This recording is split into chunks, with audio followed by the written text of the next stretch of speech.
All right, I think we are recording. Welcome to episode numero uno. I don't even know if all these episodes really. I think we're just gonna every once in a while pick a topic, top of mind on consumers. This first topic is big time.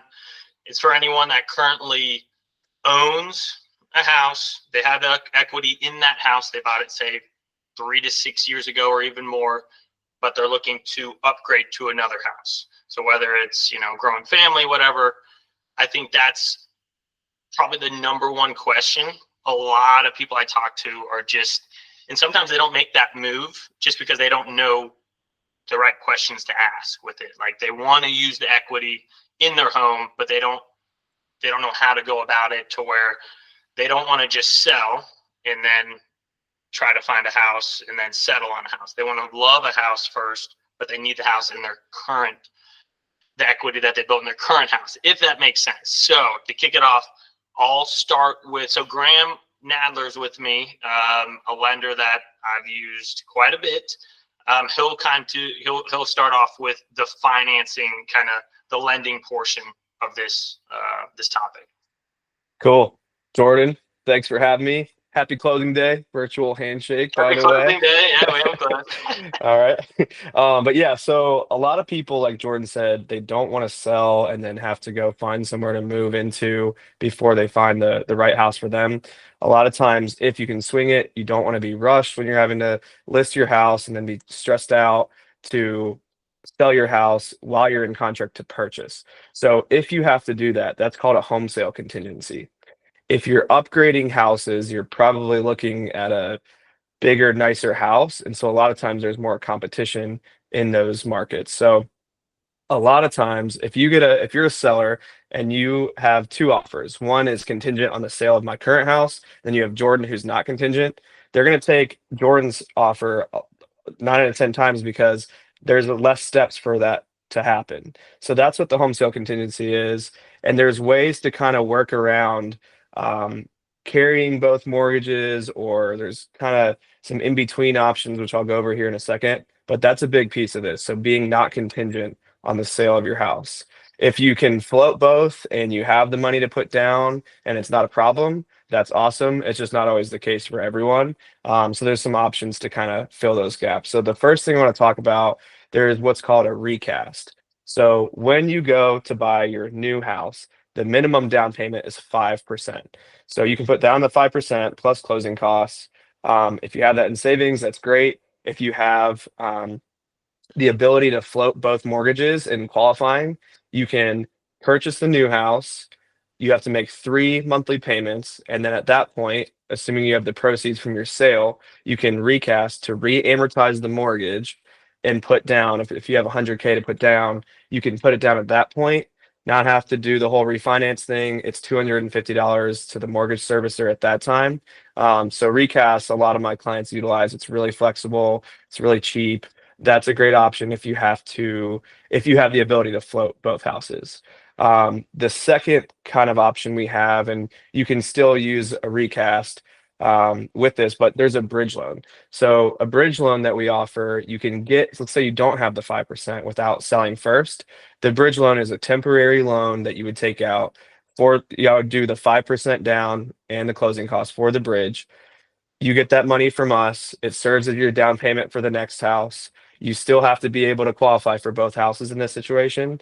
And then when you sell, you pay off the bridge loan, and then if you choose to put down more proceeds from your sale, you can do the recast. Okay. There's a third option. If you don't qualify for both houses and you're getting boxed out by other offers having a home sale contingency, we have a program that it's called a backup cash offer. So the way that works is you pay $2,500 as the seller. They will guarantee you a cash offer if for some reason your house doesn't sell on the market. You have 6 months to have Jordan sell your house, which Jordan's a very good realtor. I've never seen it take that long It's to gonna sell a be house. sold. It's It's gonna going be to be sold. done. So, yeah, but that is how that works. And so, what that allows you to do is take out that existing payment in your debt to income ratio when qualifying. So even if you can't qualify for both mortgages, you pay the 2,500 bucks, you get to remove the contingency. The co- the program, we don't want to buy your house. They don't want the 2,500 bucks and to be on your way. So it allows you to have the flexibility to kind of do things at your own time, or if the market calls for it, if it's too competitive, that's the way to Mhm. do it. And I actually have a client that's doing all three of these things right now. They're getting a bridge loan from us. They're doing the backup cash offer because there was other offers involved, and then they're going to recast after all this to pay back everything and reamortize their mortgage to Once they lower their sell, payment once they sell. So that's I don't usually have people use all three, but we can do it if the that's situation calls impressive. for it. Yeah, I mean, worst case creative. scenario too, though is I kind of go over it with my clients is if and this is we're trying to take the contingency off the table, right? Because all the good Right. ones go quickly to where Yeah. if they're able to sell and kind of Excuse figure it me. out, and they're like, Jordan, I want top dollar. We'll figure out the buying after, but let's get this thing sold, and I'll go, we'll go live with parents or whatnot, or we'll figure out a month to month, or I have an Airbnb, I'll just stay in or something like that. To where Hmm. that's also on the cards. If you want to sell, and then kind of figure it out later, to where Yeah. that's fine. I've done that before. So, Yeah, it um, definitely is whatever's their personal situation is. If mhm. people don't mind doing that kind of thing, then do that. If they A lot of people have kids and dogs and they don't want to move twice or whatever it is, so Yeah, that's when these kind of creative solutions can come into play. But yeah, with yeah. kids and dogs.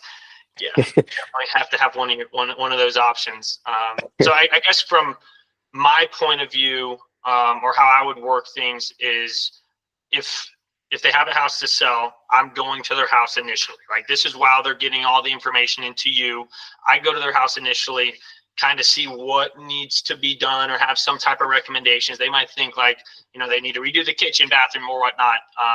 But I don't want them spending money that isn't needed, if that makes sense. That's always kind of the toss up, and I don't have a crystal ball, but just through experience, I can kind of speak on that.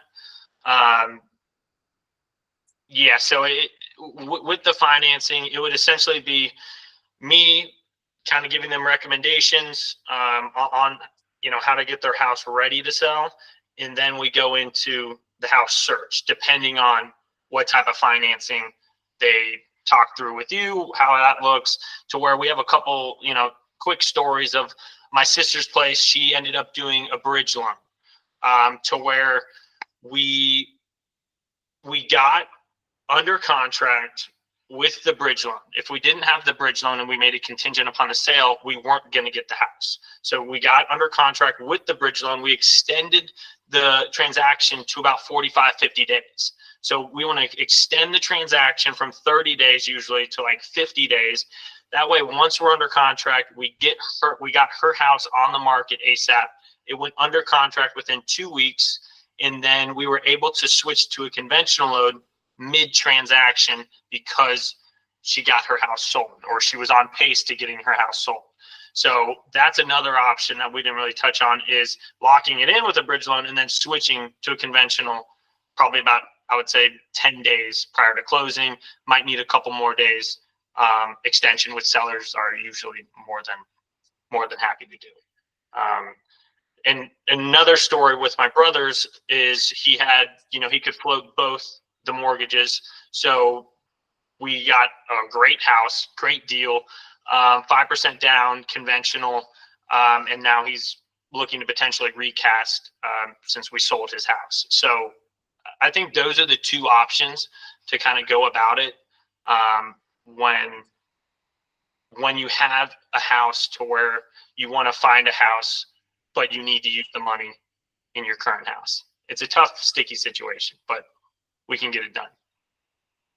Yeah, I So, think what's important too is treat Jordan as an advisor, treat me, your lender, as an advisor, because we can kind of walk you through what the options are, and you can make a good decision based on what feels good to you. So asking Jordan, hey, if I renovate the bathroom or whatever it is, if I add carpet, I'm just making things up, but Jordan's going to be the expert on that and be like, hey, don't waste your money on this.